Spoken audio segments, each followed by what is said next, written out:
Bab 621. Petugas polisi Zhao, Anda bahkan tidak memborgol saya. Cui Lizu merentangkan tangannya dan berkata. Hehe, hehe, Zhao Yu tertawa sambil menepuk dadanya. Ia lalu berkata, aku hanya meragukan seseorang jika aku tidak bekerja sama dengannya dalam sebuah penyelidikan. Lagi pula, pikiranku seluas lautan. Tes, Cui Lizu membuat gerakan menyeka keringat di dahinya dengan lega, lalu menarik celananya. Dia menunjuk ke gelang kaki GPS hitamnya dan berkata, jika kamu benar-benar berkata jujur, lalu mengapa kamu tidak melepaskan ini? Zhao Yu tersenyum, lalu menunjuk gelang kaki itu dan menjelaskan, dasar gadis bodoh. Gelang kaki GPS itu adalah versi terbaru tahun ini, dan edisi terbatas. Aku jelas-jelas sudah memberimu hadiah yang bagus, tapi kau tidak menghargainya. Kau mengingkari janjimu. Dulu, kaulah yang menjamin keselamatan ayahku. Cui Lizu mengeluh. Sekarang, hanya tinggal satu siaran pers lagi untuk mengungkap semua ini ke publik, kan? Dengan begitu, seluruh dunia akan tahu bahwa dialah pencurinya, Tao Xiang. Dia telah mencuri terlalu banyak barang dan memiliki terlalu banyak musuh. Dia boleh punya musuh sebanyak yang dia mau. Itu tidak ada hubungannya denganku. Zhao Yu menjelaskan dengan nada meremehkan. Aku tidak membocorkan berita itu, jadi kau tidak bisa menyalahkanku. Baiklah, aku tidak peduli. Cui Lizu berjalan perlahan di depan Zhao Yu, matanya penuh kelembutan dan cinta. Pertama, kau harus menjamin keselamatan ayahku. Kedua, jika aku membantumu mengambil batu permata itu, kau harus melaporkan kerjasamaku kepada atasanmu, sehingga mereka akan mengurangi hukumanku. Itu bukan masalah. Zhao Yu setuju dengan lugas. Jika tidak ada kasus yang melibatkan nyawa manusia, aku bahkan mungkin bisa membuatmu keluar dari penjara sepenuhnya. Aku bahkan bisa memintamu bergabung dengan kelompok investigasi khusus sebagai bawahanku. Lalu, aku akan menggunakan keahlianmu untuk menyelidiki semua kasus pelik itu. Ide ini, Cui Lizu tergoda dengan apa yang dikatakan Zhao Yu. Dia mengedipkan matanya yang besar dan berkata, aku suka ide ini. Aku bisa mencuri barang secara legal dengan cara itu. Hehe, cukup menarik. Tapi, pertama-tama kamu harus menemukan batu permata itu. Zhao Yu mengangkat alisnya. Baiklah, aku juga baru saja teringat sesuatu. Aku ingin tahu apakah itu akan membantu. Cui Lizu menahan senyumnya dan merendahkan suaranya, lalu berkata kepada Zhao Yu, sebenarnya, ayahku punya masalah dalam aspek itu, dia suka bermain-main dengan banyak wanita. Dia berhenti sejenak untuk memastikan Zhao Yu mengerti maksudnya, lalu melanjutkan. Dia bilang dia mengalami kecelakaan di sana, jadi dia kehilangan kemampuan untuk bersikap intim. Oh, begitukah? Zhao Yu cemberut. Jadi, penjual ikan wanita itu tidak berhasil memanfaatkan ayahmu. Hehe, Tiba-tiba, ekspresi Zhao Yu menjadi kaku. Dia baru ingat bahwa, di antara para korban kasus mayat wanita tanpa kepala, tidak ada satupun dari mereka yang mengalami kekerasan seksual. Saat itu, polisi menduga pembunuhnya adalah seorang wanita. Namun sekarang, dia berpikir bahwa pembunuhnya memiliki kelainan jiwa atau pembunuhnya tidak memiliki kemampuan untuk melakukan tindakan fisik seperti itu. Tiba-tiba, jantung Zhao Yu mulai berdebar kencang, dan ia merasakan hawa dingin menjalar di tulang punggungnya. Mungkinkah Raja Pencuri, Tao Xiang, sebenarnya adalah pembunuh dalam kasus mayat wanita tanpa kepala? Pertama, dia punya foto bayi Lily. Kedua, dia tidak memiliki kemampuan untuk menyerang wanita dengan cara seperti itu. Ketiga, setelah korban terakhir, bayi Lily, meninggal, pembunuhnya tiba-tiba menghilang begitu saja. Ini kebetulan terjadi pada saat yang sama ketika Tao Xiang mengadopsi Cui Lizu. Apakah karena dia telah mengadopsi seorang anak sehingga dia berhenti melakukan kejahatan? Terlebih lagi, Tao Xiang merupakan raja para pencuri, artinya dia paling pandai menyamar. Seperti pepatah yang mengatakan, timur tidak bersinar, tetapi barat bersinar. Selalu ada cara pandang yang berbeda. Jika aku memecahkan kasus ini, aku bahkan tidak perlu repot-repot dengan kasus pencurian permata bodoh itu. Lagi pula, Kasus mayat wanita tanpa kepala ini adalah kasus yang tertunda tingkat 1. Dibandingkan dengannya, kasus pencurian permata tidak ada apa-apanya. Jika aku memecahkan kasus ini, aku akan menjadi luar biasa. Wahaha. Petugas polisi Zhao, hei, Cui Lizu memanggilnya beberapa kali, mencoba membuat Zhao Yu kembali ke dunia nyata. Apa? Kamu baik-baik saja? Cui Lizu bertanya dengan curiga. Aku baru saja menceritakan kepadamu tentang kesulitan ayahku, jadi mengapa kamu tampak begitu bahagia? Persetan denganmu, Zhao Yu menyadari bahwa apa yang hendak dikatakannya tidak pantas, jadi dia segera menelannya. Dia kemudian tersenyum jahat dan berkata, ayo, Zhu kecil, ngobrollah dengan saudaramu. Aku merasa telah menemukan petunjuk penting. Cepat dan ceritakan lebih banyak tentang ayahmu. Hei, kau, apa yang kau coba lakukan? Teriaknya, apa kau mengolok-olok ayahku? Tidak, aku sedang mencoba memecahkan kasus ini.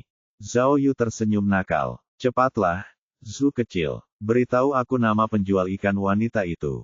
Mari kita lihat apakah aku mengenalnya. Ih, petugas polisi Zhao Yu, senyummu sangat kasar.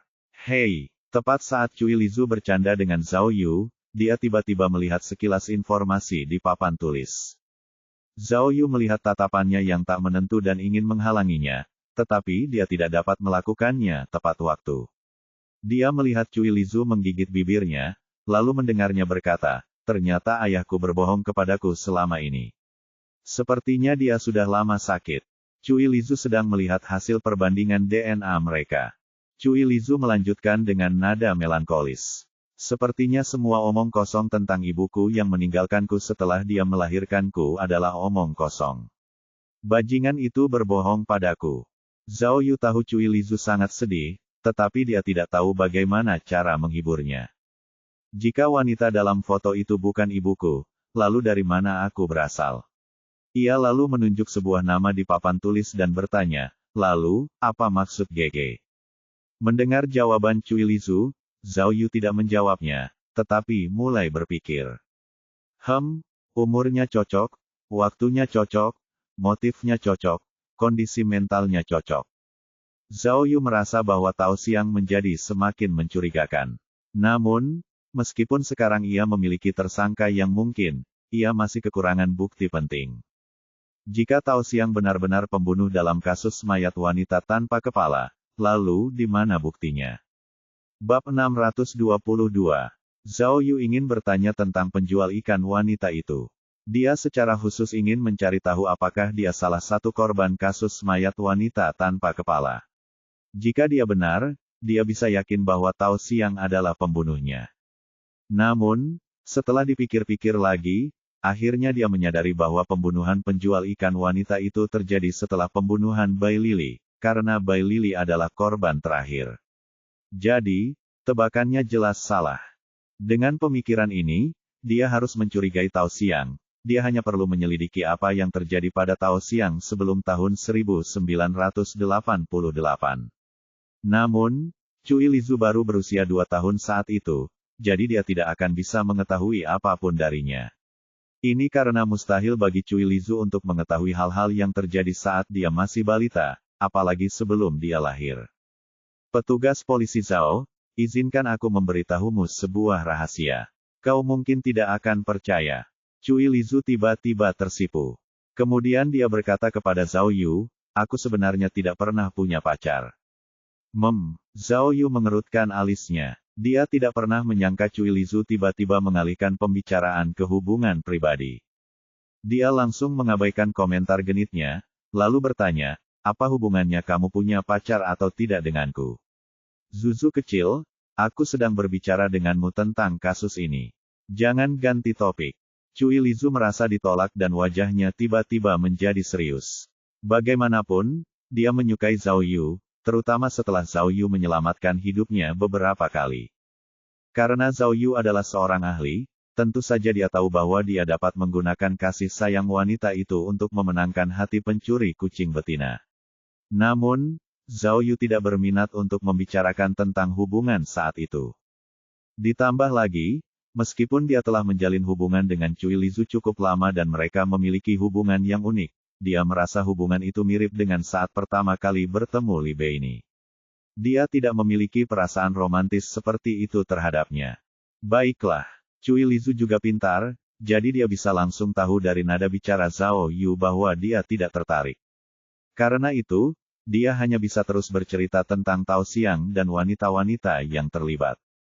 Namun, versi Tao Xiang dari cerita Cui Lizu tidak terdengar seperti pembunuh psikotik. Meskipun ia terdengar tenang, kalem, teliti, dan cerdas, kepribadiannya yang ceria dan humoris tidak sesuai dengan ciri-ciri pembunuh yang digambarkan oleh psikolog forensik polisi. Tak lama kemudian, Cui Lizu tak dapat terjaga lagi. Jadi, ia kembali ke kamar tidurnya untuk beristirahat. Sementara itu, Zhao Yu membaca kesaksian Cui Lizu. Setelah selesai membaca seluruh transkrip, ia kembali ke kamar tidurnya sendiri. Malam itu, Zhao Yu tidak banyak tidur, karena pikirannya disibukkan dengan kasus Tao Xiang. Akhirnya, setelah berpikir sejenak, Zhao Yu memutuskan bahwa, meskipun Tao Xiang adalah tersangka, tidak ada bukti yang dapat membuktikan bahwa dialah pembunuh dalam kasus mayat perempuan tanpa kepala. Oleh karena itu, ia memutuskan untuk mundur selangkah. Ia berencana untuk mencari petunjuk untuk kasus pencurian permata, sambil menyelidiki informasi tentang masa lalu Tao Xiang untuk melihat apakah ada kemungkinan bahwa ia adalah pembunuh psikotik. Namun, jika dia ingin melanjutkan penyelidikannya, dia masih kekurangan banyak informasi, terutama mengenai kasus pencurian permata. Informasi ini saat ini ada di tangan Wu Fangfang, dan Wu Fangfang jelas tidak ingin bekerja sama dengannya. Tentu saja, Zhao Yu memiliki saksi terpenting, Cui Lizu. Jadi, tentu saja ia memiliki tindakan balasan untuk digunakan sebagai alat tawar-menawar. Oleh karena itu, saat matahari baru saja terbit, ia menyalakan teleponnya, yang memiliki pelacak terpasang di dalamnya, dan meletakkannya di halaman. Dengan begitu, siapapun yang ingin tahu di mana ia berada dapat dengan mudah menemukannya. Seperti yang diharapkan Zhao Yu, dia melihat ada beberapa mobil hitam yang diparkir di pintu masuk halaman. Kemudian, tepat pukul 8:15, Wu Fangfang dan beberapa rekan setimnya menerobos masuk. Omong kosong. Zhao Yu mendengar Wu Fangfang berteriak saat dia berjalan menuju pintu depan. Zhao Yu, keluar dari sini.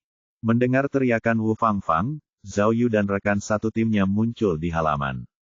Serius, Wu Xiumin mengernyitkan alisnya dan bertanya, kami tidak menyalakan ponsel, juga tidak memberitahu siapapun di mana kami berada. Bagaimana dia bisa tahu bahwa kami ada di sini? Ya, mungkinkah ada seorang pengadu di antara kita? Zheng Ke melirik semua orang, kecurigaan memenuhi matanya. Tidak, Zhao Yu menunjuk ponselnya dan berkata terus terang, saya mengundang mereka ke sini. Pemimpin tim, apa maksudmu? Ketiga rekan satu tim itu bingung. Mengabaikan mereka, Zhao Yu berjalan keluar rumah dan datang ke hadapan Wu Fangfang. Zhao Yu, lihat apa yang telah kau lakukan. Aku harus mengadu pada kepala divisi tentangmu sekarang, jadi kau akan mendapat masalah besar. Wu Fangfang menunjuk hidung Zhao Yu, sambil bersikap mendominasi. Kau mencuri saksi penting milikku. Lalu, kau mengirim orang untuk memukuli rekan-rekanku. Omong kosong macam apa ini? Zhao Yu melihat ke arah bawahan Wu Fangfang yang penuh dengan memar. Tampaknya Rantau tidak berbohong tentang pemukulan hebat yang dilakukannya kepada mereka. Lebih baik kau kembalikan saksiku dan minta maaf pada orang-orangku. Kalau tidak, tepat sebelum Wu Fangfang selesai mengeluarkan ancamannya, Zhao Yu terlebih dahulu mengambil langkah maju dan mendorongnya ke dinding. Hah! Semua orang di tempat kejadian tercengang, bawahan Wu Fangfang juga terkejut. Mereka tidak pernah menyangka Zhao Yu akan bersikap begitu kasar. Mereka segera maju untuk menghentikan Zhao Yu. Namun, Rantau berdiri di tengah untuk menghalangi mereka. Hei, ketua tim Fangfang, apa yang kau katakan? Zhao Yu sengaja mendekatkan wajahnya ke wajah Fangfang dan tersenyum nakal. Ia kemudian berkata, kau salah paham. Para petinggi meminta kita untuk menangani kasus ini bersama-sama. Jadi, sudah seharusnya aku menginterogasi saksi, kan? Kamu bersumpah bahwa hitam itu putih. Wu Fangfang sangat marah, dadanya naik turun. Siapa yang mau bekerja denganmu? Kamu memukuli orang. Bagaimana itu bisa dianggap sah? Kau yang memulainya, oke. Rantau kini mengamuk dengan marah. Ayo, serang aku lagi. Aku tantang kau. Orang-orang ini telah merasakan kemampuan bertarung Rantau sebelumnya, jadi mereka tidak berani maju. Zhao Yu menghirup dalam-dalam parfum Wu Fangfang dan tersenyum nakal. Ia lalu berkata, Ketua tim Fangfang, Anda jelas-jelas menyalahkan korban. Dia terus berpura-pura menderita, lalu menunjuk Rantau dan bertanya pada Wu Fangfang, rekanku hanya menjalankan perintah untuk mendapatkan informasi kasus darimu. Bukan saja kau tidak memberikannya padanya, tetapi kau malah memukulinya. Apa kau manusia? Ia lalu menambahkan, dengan ekspresi yang lebih dramatis di wajahnya, lihat, rekan setimku yang hebat itu cedera. Aku bahkan belum meminta ganti rugi darimu, tetapi kau malah datang ke sini. Bukankah ini agak berlebihan? Kau, Wu Fangfang sangat marah. Zhao Yu, kaulah yang terbawa suasana. Aku telah bekerja di garis depan selama bertahun-tahun, dan aku belum pernah melihat orang bertindak seperti gangster seperti itu. Aku, bertingkah seperti gangster. Wahaha, Zhao Yu tertawa terbahak-bahak, lalu mendekatkan wajahnya ke wajah Wu Fangfang, bibirnya hampir menyentuh wajahnya. Hehehe, Fangfang, jika aku benar-benar bertingkah seperti gangster, aku khawatir kamu akan jatuh cinta padaku. Kau, Wu Fangfang mendorong Zhao Yu, lalu, dengan sangat jengkel, dia tiba-tiba mengangkat tangannya untuk menamparkan wajah Zhao Yu. Namun, Zhao Yu mengangkat tangannya dan menghentikannya, mencengkeram pergelangan tangannya. Wu Fangfang. Tiba-tiba, raut wajah Zhao Yu berubah, sambil meraung seperti roh jahat, kepalamu. Apakah kepalamu ditendang oleh keledai saat kamu masih kecil? Bab 623. Para petinggi memberikan perintah batas waktu kepada kita berdua, yang berarti aku juga harus menyelesaikan kasus ini. Zhao Yu memegang erat pergelangan tangan Wu Fangfang dan berteriak, apa yang kau lakukan sekarang sangat tidak profesional. Tepat sekali, kami punya hak atas informasi yang sama sepertimu. Wu Xiumin, yang berdiri di samping, menambahkan. Kaulah yang berperilaku buruk. Zhao Yu, Wu Fangfang tidak pernah dipermalukan seperti ini, dan dia langsung berteriak dengan tidak senang, kau dan aku berbeda. Kau adalah kerabat kepala divisi, jadi jika kau terlambat, kau hanya perlu pindah ke departemen lain. Namun, orang-orangku dan aku harus kembali ke rumah, setelah dibebaskan dari kepolisian. Bajingan, Zhao Yu menjadi semakin marah setelah mendengar kata-katanya. Dia melontarkan jawaban yang bermusuhan, kalian semua jalang. Apakah kalian sedang mengalami menopause? Tidak bisakah kalian melihat bahwa kita semua berada di perahu yang sama? Kita semua dijebak oleh orang yang membocorkan rahasia itu. Manfaat apa yang kita dapatkan dari terus bertengkar satu sama lain? Zhao Yu kemudian terus menegur, sebenarnya, kalian semua hanya meremehkan kami. Kalian pikir kalian adalah pasukan khusus untuk kasus pencurian permata, dan kalian melihat kami sebagai orang yang suka ikut campur. Kalau begitu, mari kita berpisah dan lihat siapa yang memecahkan kasus ini. Kemudian Zhao Yu berbalik dan pergi. Zhao Yu, kau, dengarkan aku. Wu Fangfang meraung marah, jika kau tidak menyerahkan Cui Lizu, aku akan, saat Wu Fangfang berbicara, dia menarik pistolnya dari sarungnya dan mengarahkannya ke kepala Zhao Yu. Wow, semua orang ketakutan. Tidak seorang pun menyangka Wu Fangfang akan mengeluarkan senjatanya. Jika kau tidak akan menyerahkannya, jangan salahkan aku karena tidak menunjukkan belas kasihan. Wu Fangfang memiliki tatapan mata yang ganas dan lengannya gemetar. Ketua tim, teriak salah satu bawahan Wu Fangfang.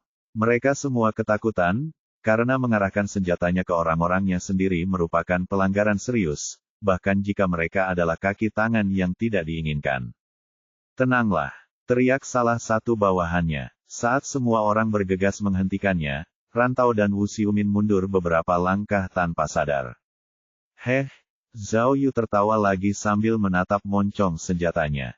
Pemimpin tim Fangfang, kamu benar-benar berdedikasi. Coba aku. Kemudian, Zhao Yu dengan sengaja bergerak maju. Wu Fangfang menatapnya dengan marah, lalu mengokang pistolnya. Pemimpin tim, jangan bertindak gegabah. Salah satu rekan satu tim, seorang pemuda, menjadi takut, jadi dia berlari ke depan, bermaksud untuk memblokir senjata Wu Fangfang. Tepat pada saat itu, Zhao Yu menendang pemuda itu ke samping.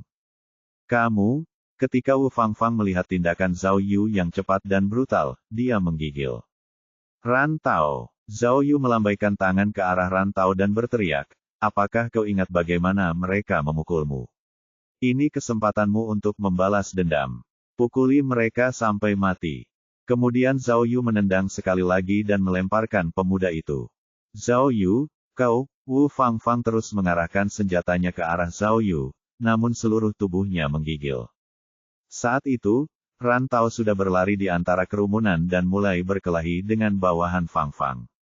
Dia tampak seperti harimau di antara kerumunan kambing yang lemah, dan semua orang meratap kesakitan. Pemandangan yang menyedihkan. Zhao Yu. Saat Wu Fangfang melihat bawahannya diganggu dan tidak tahan lagi, dia akhirnya melempar pistolnya ke tanah. Melihat pistol itu tergeletak di tanah, Zhao Yu dan Rantau menghentikan serangan mereka. Baiklah, Zhao Yu, kau menang. Saat Wu Fangfang berusaha keras untuk menenangkan diri, dia menunjuk hidung Zhao Yu dan berteriak, bagaimana dengan ini, kami dapat berbagi informasi, tetapi kau harus menyerahkan Cui Lizu kepada kami. Bagaimana menurutmu? Setelah mendengar usulan kompromi Wu Fangfang, Zhao Yu tidak langsung menjawab, tetapi berjongkok untuk mengambil senjatanya. Ia kemudian menyerahkan senjatanya kembali kepada Wu Fangfang dan berkata, maaf, Ketua Tim Fangfang, tetapi sungguh sulit bagi saya untuk bekerja sama dengan Anda. Zhao Yu kemudian menunjuk ke arah gerbang dan berkata dengan tenang, manfaatkan kesempatan ini untuk pergi tanpa cedera, sebelum aku benar-benar marah. Oh ya, dan enyahlah. Kemudian, Zhao Yu menjentikkan jarinya dan membawa Rantau dan Wu Xiumin ke atas, meninggalkan Wu Fangfang yang benar-benar tercengang di tengah halaman. Wajah Wu Fangfang menjadi serius dan bibirnya memucat. Dia melihat bawahannya, yang semuanya terluka, dan merasa sangat malu. Dia tidak bisa membiarkan ini begitu saja. Namun, selain marah, tidak ada lagi yang bisa dia lakukan saat ini. Dia sekarang menyadari bahwa dia telah membuat kesalahan besar dengan meremehkan Zhao Yu. Zhao Yu, pikirnya dalam hati, kita sekarang musuh. Tunggu saja, kita lihat siapa yang akan tersenyum pada akhirnya. Wu Fangfang kemudian pergi bersama rekan satu timnya. Sementara itu, dari dalam rumah, Wu Xiumin melihat Wu Fangfang dan rekan-rekannya pergi. Dia lalu cepat-cepat berbalik untuk memberitahu Zhao Yu, ketua tim. Mereka sudah pergi. Saat Wu Xiumin berbicara, dia melihat Zheng Ke dan Cui Lizu muncul di tangga. Mereka datang dari halaman belakang dan terengah-engah. Dia juga bisa melihat dengan jelas bahwa Zheng Ke sedang membawa laptop di tangannya. Apakah kamu berhasil melakukannya? Zhao Yu bertanya dengan cemas. Tentu saja, Cui Lizu menyilangkan tangannya dan berkata, saya membuka kunci pintu mobil, dan dia mencuri informasinya. Ini semua adalah strategi Zhao Yu sejak awal. Dia sudah tahu sejak lama bahwa Wu Fangfang dan timnya akan datang mencari Cui Lizu. Jadi, dia memberitahu Cui Lizu dan Zheng Ke untuk mendapatkan informasi dari mobil mereka selama pertarungan. Karena Cui Lizu adalah seorang ahli dalam membobol kunci dan Zheng Ke adalah seorang hacker profesional, mereka berdua bekerja sama untuk mendapatkan informasi tentang kasus pencurian permata dengan mudah. Kenyataannya, sejak awal, Zhao Yu tidak pernah berniat untuk bekerja sama dengan Wu Fangfang. Meskipun tim pasukan khusus kasus pencurian permata memiliki lebih banyak informasi, dia benar-benar tidak tahan dengan Wu Fangfang.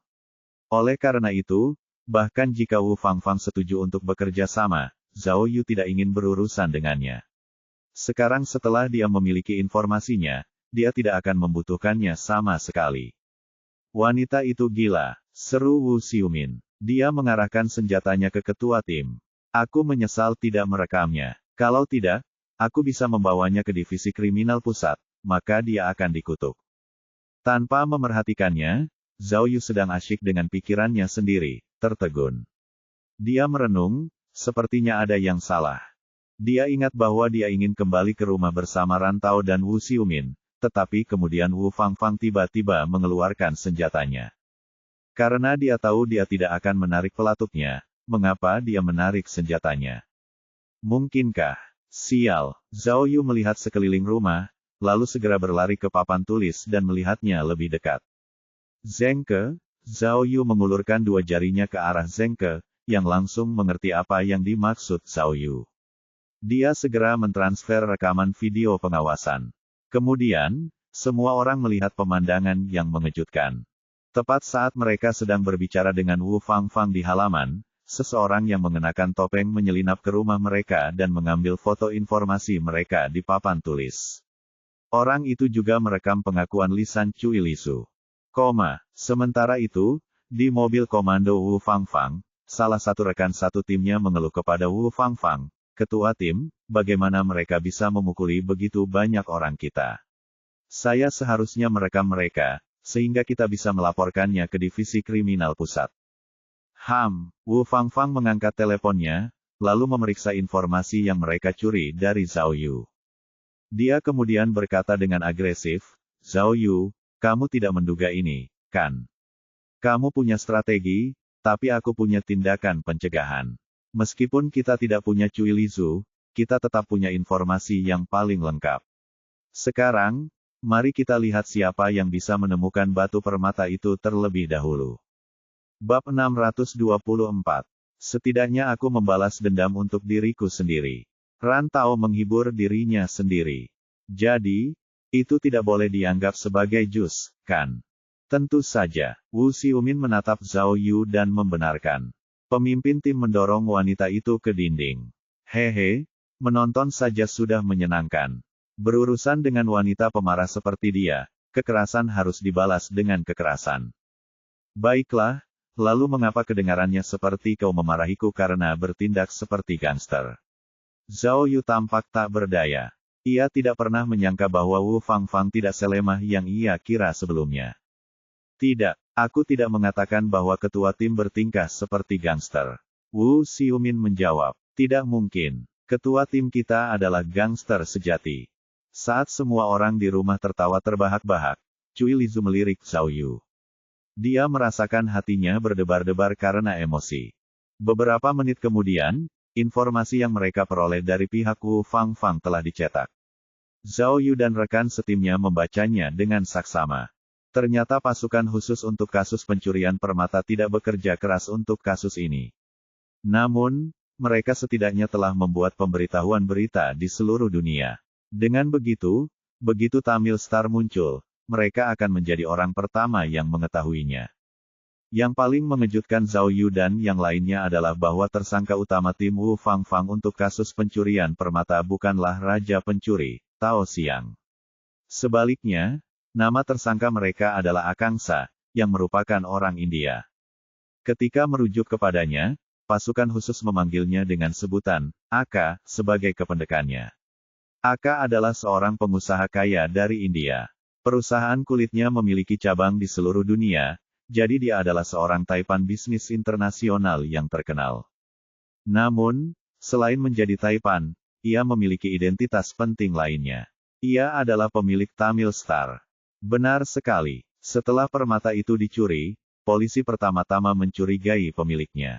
Mereka menduga bahwa ia telah menyewa seseorang untuk mencuri batu permata itu, sehingga ia dapat melakukan pertunjukan, di mana seorang pencuri akan menyebut pencuri lainnya sebagai pencuri. Rupanya, Tamil Star entah bagaimana berhasil sampai ke Eropa selama perang. Saat itulah Ak membelinya dari sebuah lelang dengan harga selangit. Setelah mendapatkannya, ia menempatkan harta nasional India itu dalam koleksi pribadinya. Seiring berjalannya waktu, karena pentingnya dan simbolisme nasional batu permata tersebut, India berharap Aka akan menyumbangkan batu permata tersebut ke negara mereka. Namun, Aka tidak bersedia melakukannya, karena ia mengira bahwa dengan membeli batu permata tersebut dengan harga selangit, batu permata tersebut seharusnya menjadi miliknya secara sah. Kemudian, perusahaan Aka terlibat dalam kasus pengadilan yang hanya dapat diselesaikan jika ia melepaskan kewarganegaraannya. Pemerintah India memanfaatkan kesempatan ini untuk menawarinya sebuah kesepakatan. Sebagai imbalan atas sumbangan batu permata itu, mereka akan membebaskannya dari situasi sulitnya saat ini. Awalnya, semua orang mengira Aka akan memilih untuk melakukan pertukaran untuk menghindari konflik lebih lanjut. Namun, sebelum keputusan diambil, batu permata itu dicuri dari sebuah pameran di Cina. Karena batu permata itu kini telah hilang, pemerintah India tidak dapat lagi menggunakannya sebagai alat tawar-menawar untuk mengancam Aka. Jadi, jika perampokan itu benar-benar telah direncanakan oleh Aka sendiri, ini berarti ia dapat melarikan diri dari masalahnya dan juga mempertahankan batu permatanya. Itu seperti membunuh dua burung dengan satu batu. Namun, hilangnya batu permata itu telah memicu badai diplomatik yang besar. Jadi, polisi tidak dapat menahan diri untuk tidak memasukkan Aka sebagai salah satu tersangka utama dan menyelidikinya secara menyeluruh. Namun, dalam catatan investigasi Wu Fangfang, jelas terlihat bahwa tidak ada jejak Aka yang terlibat dalam perampokan tersebut, bahkan setelah timnya mengawasi dan menyelidikinya cukup lama. Ditambah lagi, polisi bahkan mengirim agen khusus untuk melakukan investigasi, yang sudah menyatakan bahwa Tamil Star tidak berada dalam kepemilikan Aka. Sebenarnya, bukan hanya polisi Tiongkok yang menyelidiki masalah ini, tetapi India juga mengirim banyak mata-mata untuk menyelidiki Aka secara menyeluruh. Namun, mereka juga tidak dapat menemukan apapun. Zhao Yu merasa seluruh kasus ini membingungkan. Kalau batu permata itu tidak ada di tangan Aka dan tidak juga di tangan Tao Xiang, lalu di manakah batu itu? Dan, jika Tao Xiang benar-benar mengambil batu permata itu, mengapa batu itu tidak ada bersamanya pada akhirnya? Apa yang terjadi padanya? Dulu aku punya ide. Cui Lizu menganalisis dengan lantang. Setelah ayahku kembali, dia tidak hanya punya masalah mental, tapi aku juga menemukan banyak luka dan memar di tubuhnya. Jadi, aku curiga ayahku dikhianati oleh seseorang.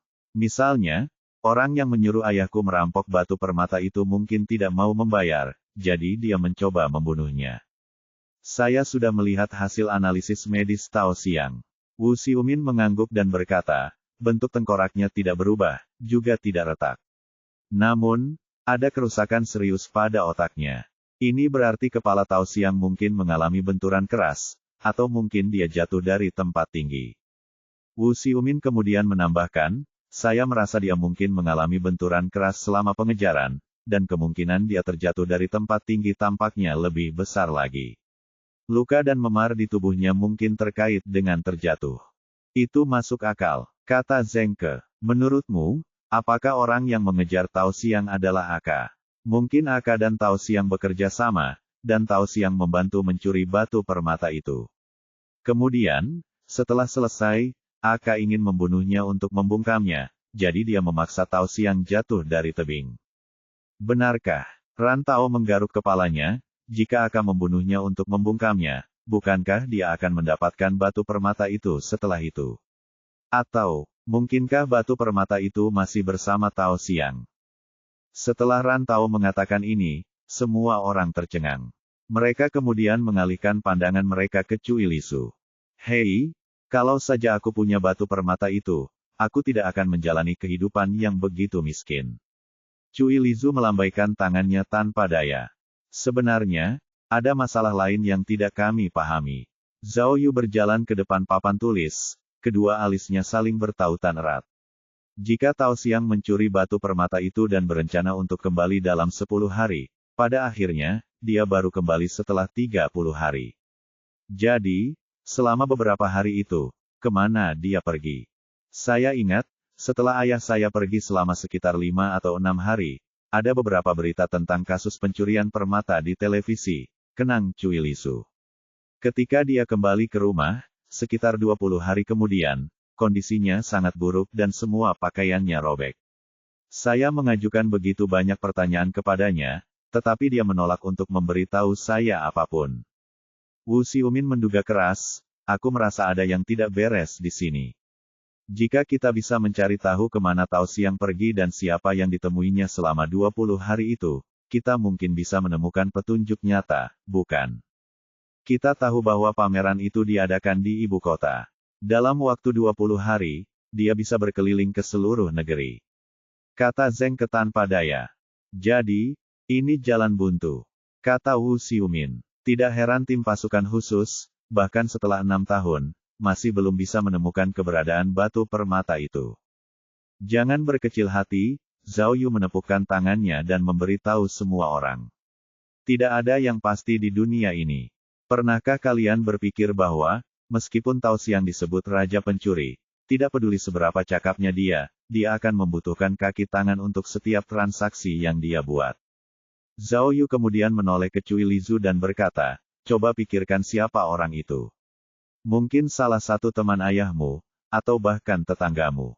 Baiklah, biar kupikirkan, jawab Cui Lizu. Sebenarnya, selama ini, aku juga punya kecurigaan yang sama, tapi ayahku tidak pernah memberitahuku dari mana dia mendapatkan beritanya. Dan, menurutku, dia benar-benar tidak punya teman. Tidak apa-apa, tapi cobalah berpikir lagi. Begitu kalian menemukan orang yang mencurigakan, kami akan menyelidikinya secara menyeluruh. Kata Zhao Yu. Mari kita mulai dengan penjual ikan wanita. Cui Lizu mengangkat bahu. Lagi pula, dialah yang paling sering berbicara dengan ayahku. Baiklah, serahkan tugas ini padaku. Zeng Ke menunjuk komputernya dan berkata, ceritakan lebih banyak tentang situasinya, maka aku akan dapat menemukannya. Baiklah, kalian lanjutkan saja, ada hal lain yang harus kuurus. Zhao Yu menunjuk Cui Lizu, lalu berkata kepada rekan-rekannya, jaga dia, karena aku merasa Wu Fangfang mungkin akan kembali. Berhati-hatilah. Kami mengerti. Semua orang setuju bersama, lalu Cui Lizu bertanya, petugas polisi Zhao, kemana Anda akan pergi? Saya sedang terbakar amarah saat ini, jadi saya harus pergi ke suatu tempat untuk melampiaskan amarah saya, katanya. Kemudian, setelah melihat ekspresi bingung di wajah semua orang, Zhao Yu membetulkan, saya hanya bercanda. Paeton saya masih di kantor polisi, jadi saya harus menyetir ke sana dan mengambil mobil saya kembali. Sampai jumpa nanti. Lalu, Zhao Yu pergi. Bab 625. Zhao Yu tidak hanya dapat dengan mudah mengambil mobilnya, tetapi kepala biromu menyambutnya secara pribadi dan mentransfer 2 juta sebagai biaya kompensasi kepadanya. 2 juta itu, ditambah 4 juta yang juga diterimanya dalam bentuk obligasi yang tidak terdaftar, berarti Zhao Yu telah menipu 6 juta dari Heseng Kredit. Pantas saja aku mendapat heksagram Dui Zen hari ini. Zhao Yu berpikir dengan gembira. Sepertinya hari ini aku ditakdirkan untuk mendapatkan penghasilan tambahan. Kenyataannya, Paeton milik Zhao Yu tidak rusak parah. Meskipun lampu depan mobilnya retak, itu tidak akan memengaruhi cara mengemudinya yang normal. Padahal, satu-satunya kerusakan yang nyata adalah goresan yang terlihat jelas di bemper mobil. Meski begitu, ia memperkirakan biaya perbaikannya mungkin kurang dari 10.000 jika ia membawanya ke bengkel mobil setempat. Namun, karena ia sedang dikejar tenggat waktu untuk kasus pencurian permata, ia tidak punya waktu untuk memperbaiki mobilnya. Oleh karena itu, setelah meninggalkan kantor cabang, ia langsung melaju ke arah utara. Dia melaju ke arah ini untuk menyelesaikan misi sampingannya hari itu. Zhao Yu akhirnya menyadari pentingnya poin akumulasi, karena dengan poin akumulasi yang cukup, dia akan dapat meningkatkan sistem, yang kemudian akan memungkinkannya untuk memperkuat perangkat dan mengaktifkan fungsi baru. Saat ini, satu-satunya cara agar ia bisa memperoleh poin akumulasi adalah dengan menyelesaikan misi sampingannya. Saat ini, ia hanya memiliki sekitar 100 poin akumulasi, jadi ia terburu-buru untuk menambahnya. Berdasarkan petunjuk misi sampingan, Zhao Yu tiba di suatu tempat bernama Desa Liu. Begitu dia melihat sekeliling, dia menyadari bahwa lokasi itu sebenarnya adalah sebuah kuburan. Apa yang sedang terjadi? Zhao Yu menghela napas berat. Dia tidak mengerti mengapa misi sampingan itu membawanya ke tempat seperti ini. Saat itu sudah musim dingin, dan ada rumput liar yang layu di antara batu nisan. Zhao Yu melihat pemandangan yang suram itu, melihat sekelompok orang, yang mengenakan pakaian berkabung, sedang melakukan upacara pemakaman. Pilih pala. Suara petasan terdengar, bergema di tanah tandus, sementara uang kertas, yang dibakar untuk orang mati, melayang di udara. Tidak mungkin, kan? Zhao Yu melihat lebih dekat dan menyadari bahwa lokasi pasti dari misi sampingan itu berada tepat di sekitar pemakaman. Cek-cek. Demi mendapatkan poin yang terkumpul, Zhao Yu tahu bahwa ia harus mengambil risiko dan benar-benar mengendarai Phaeton langsung ke sana.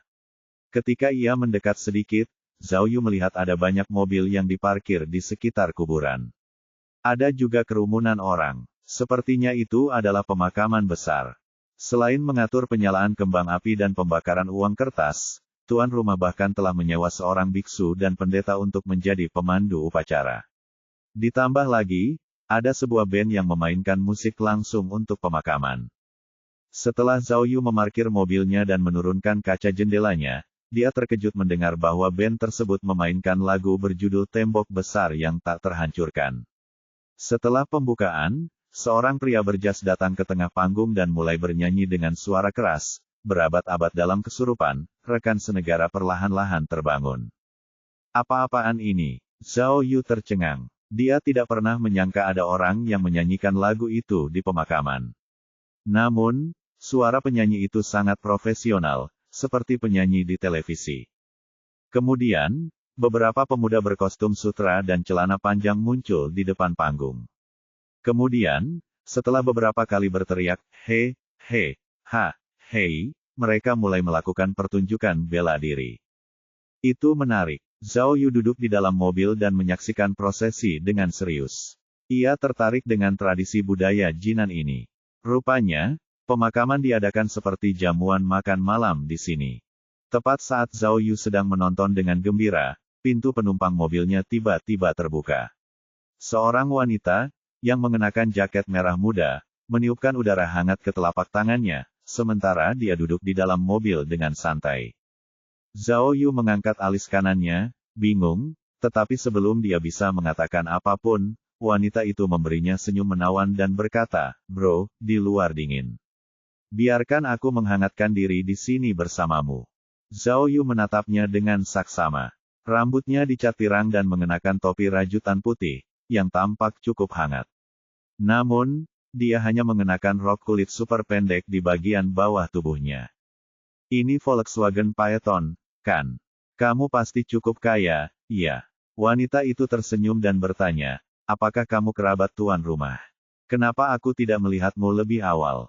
Mobil ini bukan milikku." Zhao Yu berbicara dengan suara rendah, "Aku membunuh seseorang, lalu mencuri mobilnya. Mayatnya masih ada di bagasi mobil. Apakah kau ingin melihatnya?" Mendengar itu, wanita itu menelan ludah dengan gugup. Kemudian, dia tersenyum kaku dan berkata, "Bro, kamu benar-benar tukang bercanda." "Saya tidak bercanda. Lagi pula, saya di sini bukan untuk menghadiri pemakaman. Saya di sini untuk mencari tempat menguburkan jenazah," kata Zhao Yu serius. "Saya melihat seseorang bernyanyi di sini, jadi saya memutuskan untuk datang dan melihatnya." Zhao Yu kemudian mulai bernyanyi, "Tembok besar yang tak bisa dihancurkan. Sungai kuning mengalir deras sejauh 1000 mil." Nyanyiannya membuat wanita itu merinding. Tak lama kemudian, wanita itu tak dapat menahannya lagi dan melontarkan kata, "Psikopat." Dia lalu membuka pintu dan melarikan diri. Zhao Yu mendengus dan berpikir, "Dasar jalang, kau ingin bermain denganku. Kau terlalu tidak berpengalaman." Ternyata, Zhao Yu sudah lama tahu identitas wanita itu. Dia hanya menggunakan alasan untuk menghangatkan diri di mobilnya, tetapi dia benar-benar tertarik dengan nilai mobil itu. Oleh karena itu, dia ingin mendekatinya untuk mencari cara agar Zhao Yu mau tidur. Dia jelas mengira bahwa Zhao Yu bisa menjadi sugar daddy barunya. Meskipun wanita itu cantik, Zhao Yu bukanlah pria yang mudah bergaul. Seperti yang diduga, ketika lagu Tembok Besar yang Tak Terhancurkan selesai, Zhao Yu melihat gadis yang sama naik ke panggung untuk menari dengan pakaian yang sangat seksi. Bahkan saat dia menggoyangkan tubuhnya yang indah, Zhao Yu sama sekali tidak tertarik. Saat itu, Zhao Yu menyadari bahwa poin akumulasinya telah meningkat sebanyak 21 poin. "Tidak mungkin, kan, bro?" Zhao Yu mengeluh, "Hanya itu. Apa-apaan ini? Aku datang jauh-jauh ke sini untuk menyelesaikan misi sampingan. Namun, pada akhirnya, kau hanya mengatur jalang itu untukku. Dan, Apa yang kau ingin aku lakukan padanya? Apa kau ingin aku berguling-guling di spray bersamanya untuk mendapatkan lebih banyak poin? Ini konyol. Setelah selesai mengeluh, Zhao Yu menyalakan mesin mobilnya dan bersiap untuk pergi, ketika teleponnya berdering. Itu adalah Zheng Ke yang menelepon. Ada apa, Zheng Ke? Zhao Yu kesal. Jangan ceritakan kabar buruk apapun padaku, atau aku akan. Tidak, ini berita bagus, kata Zheng Ke bersemangat. Ketua tim, saya baru saja menerima pemberitahuan dari pusat data DNA. Mereka menemukan keluarga dekat Cui Lisu. Bab 626. Provinsi Nanjiang, Kota Bailing. Zheng Ke menatap layar komputernya sambil berkata, aku tidak pernah menyangka kalau Cui benar-benar nama keluarga Cui Lisu. Zhao Yu dan semua anggota kelompok investigasi khususnya, termasuk Cui Lisu, berkumpul di sekitar komputer, melihat informasi terbaru. Ayah kandungmu bernama Cui Fangyu. Zheng Ke memberi isyarat kepada Cui Lisu saat berbicara. Tapi, informasi perbandingan itu berasal dari penjara Nanjiang. Sayangnya, ayahmu adalah seorang tahanan di sana. Cui Lisu mendesah tak berdaya, lalu bergumam, begitulah nasibku. Sayangnya, orang ini sudah meninggal, kata Zheng Ke dengan nada menyesal. Menurut catatan penjara, Cui Fangyu dijatuhi hukuman 10 tahun penjara karena penyelundupan. Namun, bahkan sebelum menjalani hukuman setengah tahun, dia meninggal karena infak miokard. Untungnya, meskipun DNA tidak populer saat itu, kepolisian Nanjiang menyimpan salinan denanya dalam arsip. Kalau tidak, akan sangat sulit bagi kami untuk menemukan kecocokan. Lalu, bagaimana dengan ibuku? Tanya Cui Lisu. Tunggu sebentar. Zheng Ke dengan cepat mengetik di keyboard, menemukan informasi terkait dengan sangat cepat. Saya hanya memiliki informasi dari catatan penjara. Cui Fangyu rupanya adalah bos dari sebuah perusahaan logistik. Istrinya, ekspresi Zheng Ke menjadi suram, saat dia berkata kepada Cui Lisu dengan suara rendah, maaf, Cui. Di informasi itu, disebutkan bahwa ayahmu adalah seorang janda. Coba saya lihat, di penjara pada tahun 1998, kata Wu Xiumin. Cui baru berusia 2 tahun saat itu. Jadi, dengan kata lain, ibunya mungkin sudah, setelah melahirkan Cui. Tidak mungkin. Cui Lisu jelas kesal. Tolong jangan katakan padaku bahwa ibuku meninggal saat melahirkanku. Jika memang begitu, aku benar-benar pembunuh iblis. Tidak ada catatan tentang itu. Jangan panik, berkasnya terlalu lama, jadi biar aku cari cara lain untuk menemukan informasinya. Zheng Ke menghiburnya. Beri aku waktu, dan aku pasti bisa menemukan informasi yang lebih rinci. Kemudian, saat melihat Cui Lisu mulai emosional, Wu Xiumin segera menghampiri Cui Lisu dan memeluk bahunya. Ia lalu berkata, kurasa kau hanya butuh pelukan saat ini. Wu Xiumin benar-benar seorang ahli psikologi. Dia hanya memeluknya dengan lemah, dan Cui Lisu melompat ke pelukannya, meremasnya erat-erat. Kemudian, dia mulai terisak-isak. Wu Xiumin menyadari bahwa, pada saat itu, Cui Lisu rapuh dan benar-benar membutuhkan seseorang untuk menunjukkan kebaikannya. Mengapa aku merasa ini bukan suatu kebetulan? Zhao Yu melihat informasi orang tua Cui Lisu, dan semakin curiga. Nama Cui Lisu diberikan kepadanya oleh Tao Xiang, dan Tao Xiang membiarkannya tetap menggunakan nama belakangnya, Cui, alih-alih menggantinya dengan nama belakangnya, yaitu Tao. Apakah itu berarti Tao Xiang mengenal orang tua Cui Lisu? Saya bertanya kepada Tao Xiang tentang mengapa kami tidak pernah memiliki nama keluarga yang sama sebelumnya.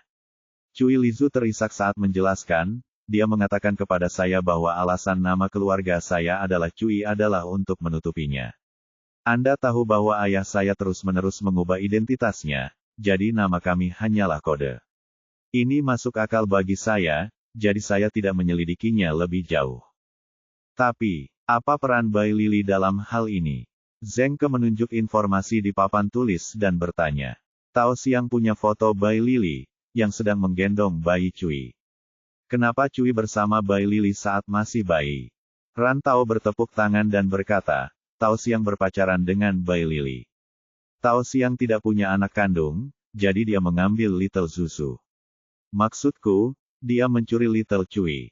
Lalu, mereka berdua putus, jadi Tao Xiang memberitahu Cui bahwa ibunya telah melarikan diri dengan orang lain.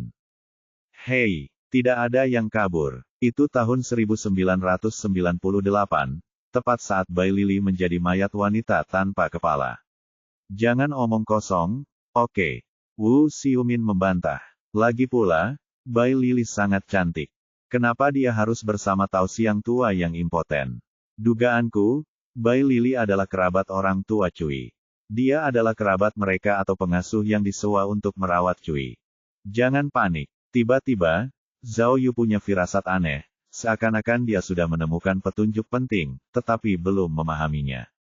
Dia berpikir dengan hati-hati, sambil memberi perintah kepada Zheng Ke, cepat tuliskan informasi tentang orang tua Cui Lizu di papan tulis. Tuliskan tanggalnya dan mari kita susun dalam urutan kronologis. Mungkin kita bisa menyusun beberapa ide. Ya. Zheng Ke segera menuruti perintah Zhao Yu dan menuliskan informasi tersebut secara kronologis. Tidak, tahun paling awal adalah saat Cui Lizu lahir. Setelah menuliskan semuanya, Zheng Ke mulai menganalisis tanggal-tanggal itu dengan suara keras. Setelah dia lahir, ibunya meninggal dunia. Saat itu, hanya ayahnya yang merawatnya. Dia berhenti sejenak, lalu melanjutkan. Namun, itu tidak berlangsung lama. Karena 2 tahun kemudian, ayah Cui terlibat dalam penggerebekan penyelundupan dan dipenjara. Kemudian, dia meninggal karena infak miokard setelah berada di penjara selama setengah tahun. Kami tidak tahu kemana Cui Lizu, yang baru berusia 2 tahun, pergi setelah orang tuanya meninggal. Dengan Bai Lili, kata Wu Xiumin bersemangat. Lihat fotonya. Cui baru berusia 2 tahun saat itu, kan? Lihat. Bai Lili kemungkinan besar adalah pengasuh yang disewa ayahnya. Cui Fangyu masuk penjara, dan tidak ada yang menjaga anaknya, jadi anak itu pasti telah diserahkan kepada Bai Lili. Namun, jika Cui berusia 2 tahun saat itu akan terjadi pada tahun 1998. Zhao Yu mengerutkan alisnya dan berkata, pada tahun itulah Bai Lili dibunuh oleh pembunuh dan menjadi korban terakhir dari kasus mayat wanita tanpa kepala. Ya Tuhan, Cui Lizu pasti jatuh ke tangan Tao Xiang. Mungkinkah Tao Xiang adalah pembunuh dalam kasus mayat wanita tanpa kepala? Wu Xiumin tercengang. Setelah Tao Xiang membunuh Bai Lili, dia pasti menyadari bahwa Bai Lili sedang mengasuh seorang anak. Jadi, mungkin dia mengambil anak itu dan membesarkannya. Jadi, dia berhenti membunuh saat itu. Ya Tuhan, seluruh tubuhku merinding. Ran Tao memeluk dirinya sendiri. Tidak mungkin. Jangan bercanda seperti itu, oke. Cui Lizu menolak untuk mempercayai apa yang dikatakan. Ayahku tidak pernah membunuh siapapun. Dia adalah raja pencuri, bukan pembunuh. Kau harus percaya padaku. Aku dibesarkan olehnya selama ini, jadi aku paling mengenalnya. Dia bukan pembunuh. Tenanglah. Aku merasa kita berada di jalan yang benar. Zhao Yu memberi isyarat kepada semua orang untuk tenang, tetapi hatinya juga mendidih. Mungkinkah pembunuhnya adalah ayah Cui Lizu? Ran Tao tiba-tiba memikirkan kemungkinan lain. Lagi pula, ayah kandungnya meninggal di penjara, lalu setelah tahun 1998, tidak ada lagi pembunuhan dalam kasus itu. Bodoh, bisakah kau berhenti bicara sekarang? Wu Xiumin berteriak, kau hanya bermain tebak-tebakan konyol sekarang. Bai Lili meninggal setelah ayah kandung Cui Lizu meninggal di penjara. Duh, aku belum pernah mendengar ada tahanan yang mati dan bisa keluar dan membunuh seseorang. Tolong jangan membuat ini semakin sulit, oke? Tepat sekali, kata Zheng Ke. Mengenai sisanya, aku tidak yakin. Namun, waktu ketika Cui Fangyu berada di penjara dan waktu ketika Bai Lili meninggal sudah dapat dipastikan. Cui Fangyu di penjara selama musim semi, sementara Bai Lili meninggal di awal musim dingin. Dengan kata lain, ketika Bai Lili meninggal, Cui Fangyu sudah meninggal dan dikubur. Jadi, tidak mungkin dia membunuhnya. Tapi, Zhao Yu menatap Cui Lizu yang menangis sejadi-jadinya, dan berkata, kita tidak bisa memastikan tanggal lahir Cui Lizu. Tao Xiang hanya memberitahu tahun kelahirannya. Bagaimana jika Tao Xiang mengarangnya? Kita harus memastikan bagian penting dari kronologi itu sebelum kita bisa melanjutkan. Menemukan usianya mudah, kata Wu Xiumin. Kita hanya perlu membawa Cui ke departemen forensik kantor polisi. Kemudian, kita bisa mengetahui usianya yang sebenarnya dengan memeriksa giginya. Tapi, untuk fotonya, foto itu bisa disertifikasi dengan pemeriksaan radiokarbon. Zeng Ke menimpali. Tapi, kita tetap tidak tahu kapan foto itu dicetak. Jadi, kita hanya bisa tahu usia foto itu sendiri, tetapi kita tidak bisa tahu kapan tepatnya foto itu diambil. Saat mereka menghentikan diskusi mereka, Zhao Yu tiba-tiba merasa puas dengan keberhasilannya. Ia menunjuk foto itu dan berkata kepada semua orang, jadi, kita sebagai detektif harus memperhatikan semua detailnya, karena detail itulah yang akan menentukan kegagalan atau keberhasilan kita. Mengerti? Perhatikan Bai Lili di foto itu dengan saksama. Perhatikan baik-baik pakaiannya. Apakah kalian melihat labelnya? Boston, kan? Jaket bulu angsa, kan? Dia menunggu sejenak, membiarkan pertanyaannya meresap, lalu berkata, jadi, kita hanya perlu mencari tahu tahun berapa jaket model tertentu itu diluncurkan, lalu kita bisa menentukan tanggalnya, kan? Hebat, kamu benar-benar pantas menjadi kapten kami. Ran Tao mengacungkan jempol pada Zhao Yu. Zeng Ke adalah seorang ahli dalam mencari informasi, jadi ia menyalakan komputernya dan segera menghubungi produsen untuk menanyakan tentang jaket tersebut. Informasi tersebut segera dikirim kembali. Jaket bulu angsa yang dikenakan Bai Lili dalam foto tersebut merupakan edisi terbatas terlaris. Jaket tersebut pertama kali dijual di toko-toko pada tahun 1995, dan telah diproduksi setiap tahun sejak saat itu. Berita terburuknya adalah tampilannya selalu sama setiap tahun. Hehe, hehe. Dengan tatapan tercengang semua orang yang diarahkan padanya, Zhao Yu mengalihkan topik pembicaraan untuk menyelesaikan situasi yang canggung. Lihat, apa yang kukatakan tadi. Jaket bulu angsa edisi terbatas yang laris bukanlah sesuatu yang bisa dibeli oleh sembarang orang. Karena itu, Bai Lili tidak bisa hanya menjadi pengasuh anak. Benar, bagaimana menurutmu? Bab 627. Agar tidak menarik perhatian Wu Fangfang dan yang lainnya, Ran Tao dan Wu Xiumin membawa Cui Lizu ke dokter gigi profesional untuk melakukan pemeriksaan. Pada akhirnya, mereka menyatakan bahwa Tao Xiang tidak berbohong kepada Cui Lizu. Dia benar-benar lahir pada tahun 1996, yang berarti bahwa, ketika ayah kandungnya meninggal, dia baru berusia 2 tahun. Selain itu, Zhao Yu telah menggunakan penilai tak terlihat untuk menentukan tanggal foto tersebut. Penilai telah menunjukkan bahwa foto tersebut telah dicetak pada tahun 1998, yang merupakan tahun yang krusial. Ditambah lagi, Zeng Ke akhirnya menemukan lebih banyak informasi tentang ibu Cui Lizu. Ternyata, dia tidak meninggal karena sakit, melainkan kecelakaan tragis. Saat itu, Cui Lizu bahkan belum berusia 1 bulan. Fakta-fakta yang terungkap ini membantu tim untuk menentukan secara kasar kronologi kasus tersebut. Pada tahun 1996, Cui Lizu lahir, dan ia kehilangan ibunya pada tahun yang sama. Pada awal tahun 1998, ayah kandungnya ditangkap dan dipenjara. Ia kemudian meninggal karena masalah kesehatan sekitar setengah tahun kemudian. Pada tahun yang sama, Cui Lizu dan Bai Lili muncul dalam foto tersebut. Selama musim dingin tahun 1998, Bai Lili menjadi korban terakhir dari kasus mayat wanita tanpa kepala. Bai Lili berasal dari suku Lin Qi dari Qi Utara di Provinsi Mengxiang. Zeng Ke menunjuk informasi di papan tulis dan berkata, setelah dia masuk ke sekolah guru Nanjiang, dia melanjutkan studinya di Nanjiang. Dia bahkan tinggal di sana untuk magang setelah lulus. Setelah itu, tidak ada catatan lain dalam berkas itu. Zeng Ke terdiam sejenak, lalu melanjutkan. Ada yang bilang dia kembali ke kampung halamannya, ada yang bilang dia pindah ke rumah pacarnya. Tapi, karena Bai Lili dan keluarganya tidak berhubungan baik sebelum dia terbunuh, tidak ada yang tahu tentang keadaannya yang sebenarnya. Ini sudah disertifikasi. Zhao Yu segera mengumumkan, lalu mengklarifikasi, pasukan khusus 03 pernah menyelidiki kampung halamannya di Mengxiang.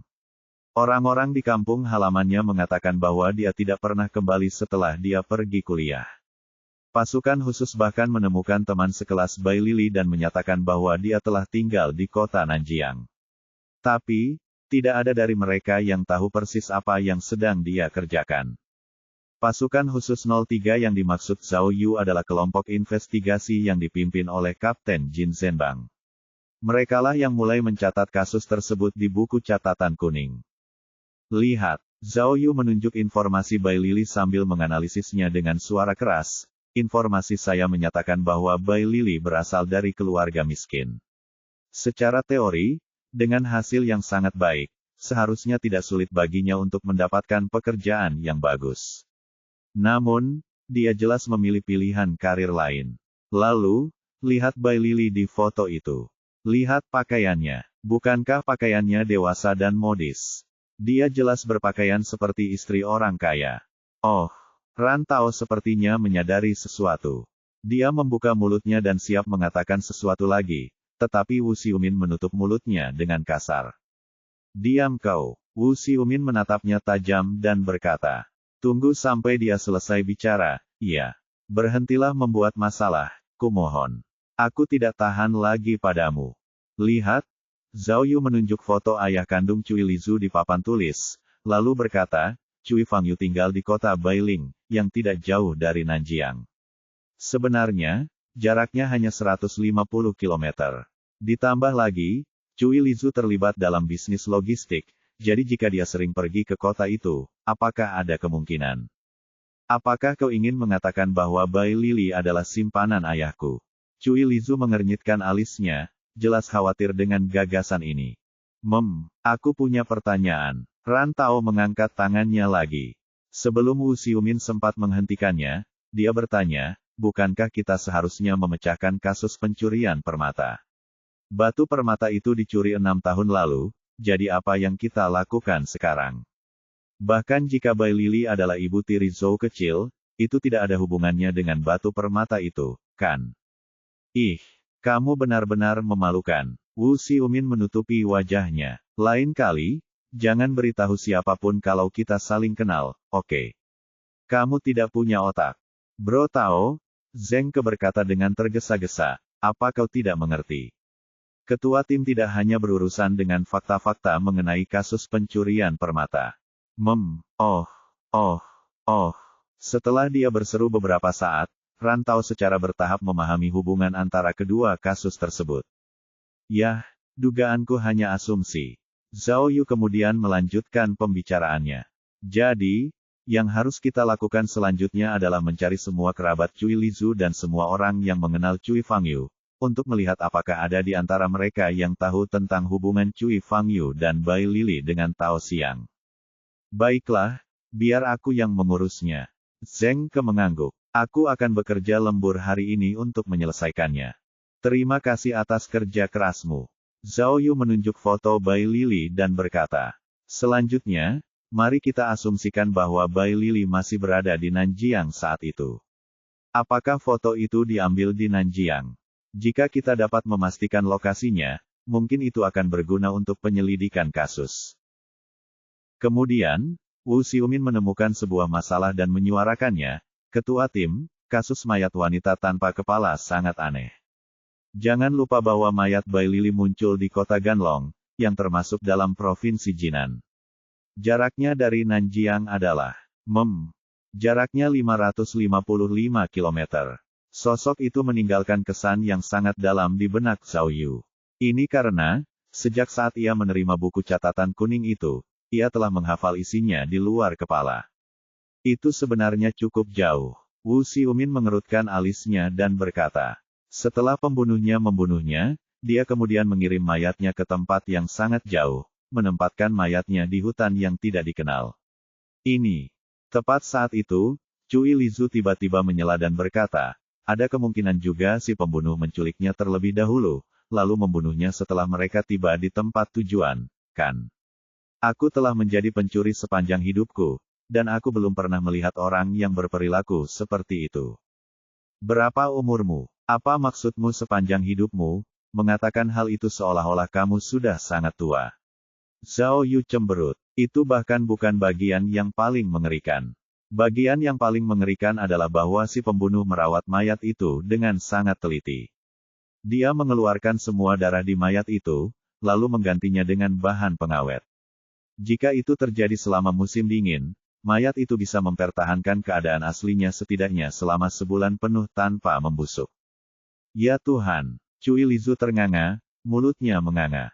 Itu jelas bukan ayahku. Ayahku seorang pencuri, tetapi dia tidak tahu cara membalsem siapapun.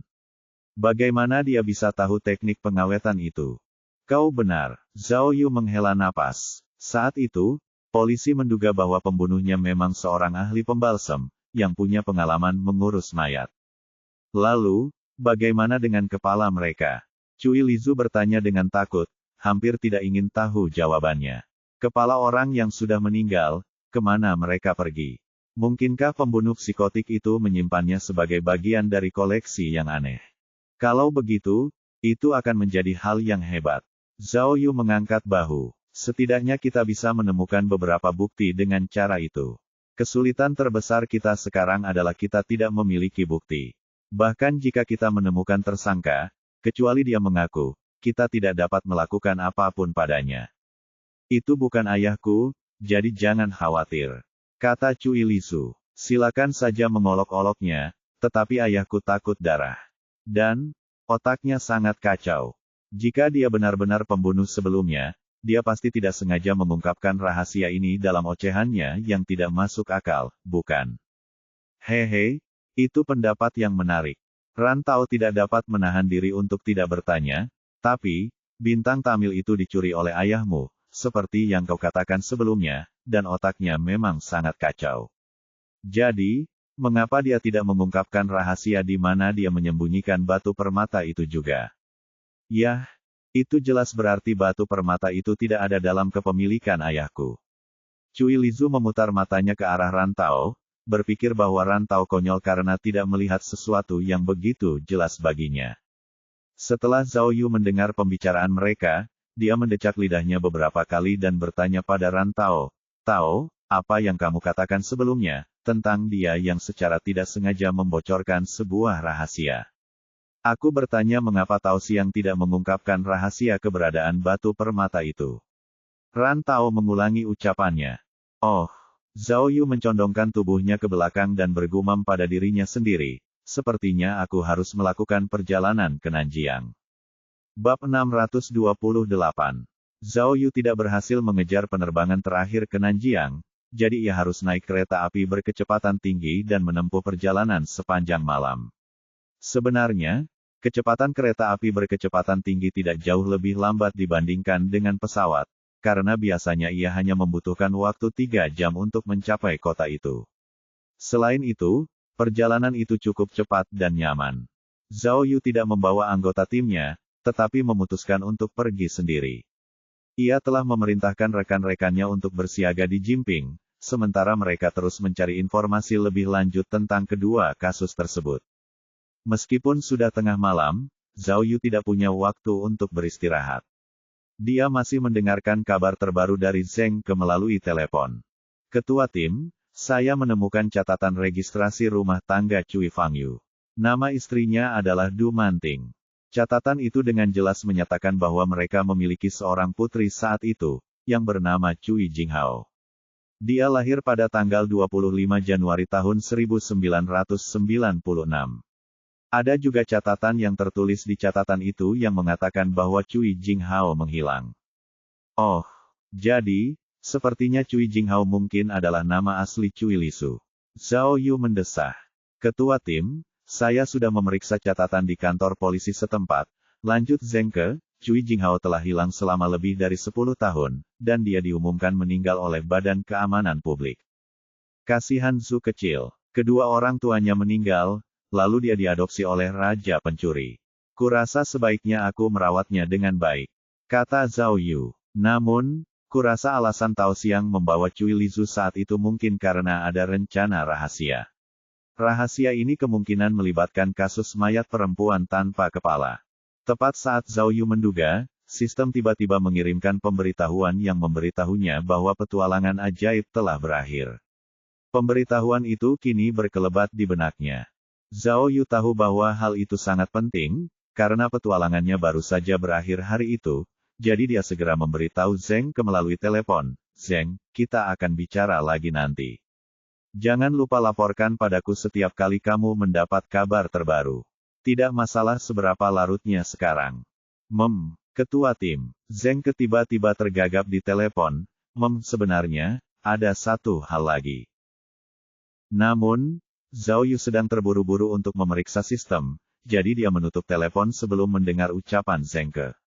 Baru setelah menutup telepon, dia menyadari ada berita terbaru. Namun, sistem itu juga cukup penting, jadi dia tidak menelepon kembali, tetapi segera memeriksa petualangan yang telah berakhir. Heksagram Duizhen yang didapatkan Zhao Yu berakhir dengan indah, yang membuatnya memperoleh tingkat penyelesaian tinggi, yaitu 144. Oleh karena itu, sistem menghadiahinya paket perangkat trio. Ketiga perangkat itu semuanya baru baginya, karena ia belum pernah mendapatkannya sebelumnya. Perangkat itu meliputi detektor kehidupan, alat pembaca bibir, dan detektor logam. Detektor kehidupan terutama digunakan dalam penyelamatan.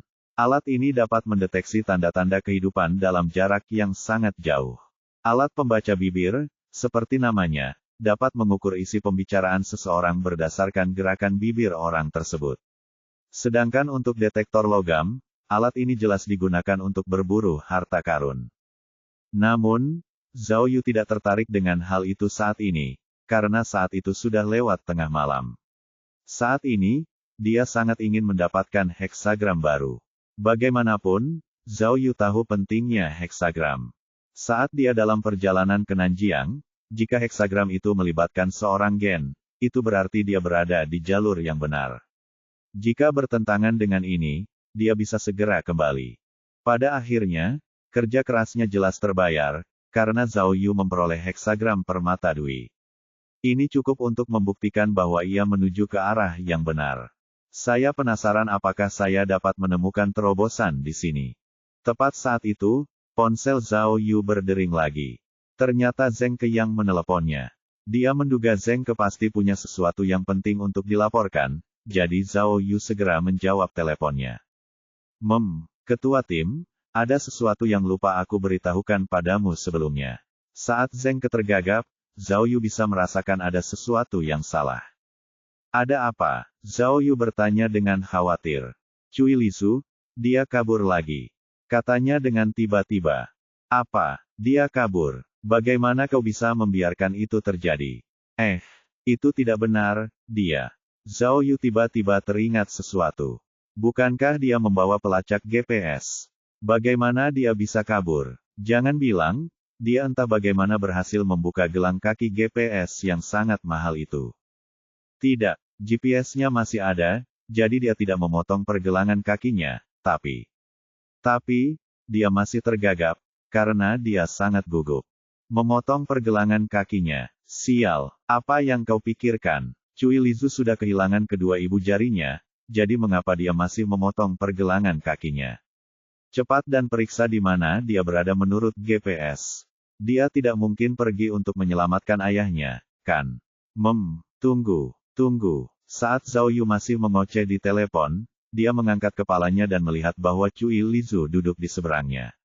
Dan, karena dia kemungkinan besar hanya mendengar mereka berbicara tentang ibu jarinya yang hilang dan pergelangan kakinya yang terluka, Cui Lizu menggembungkan pipinya dan menatap Zhao Yu dengan tajam. Dia kemudian menembak jari tengahnya. Baiklah, aku tahu di mana dia sekarang. Aku akan berurusan denganmu nanti. Kemudian, Zhao Yu menutup telepon dengan marah. Ketua tim Zhao, tiba-tiba aku menyadari sesuatu. Dia menyipitkan matanya dan berkata, kamu adalah kepala tim investigasi khusus, tetapi tampaknya kamu bahkan lebih berbahaya daripada kami para pencuri.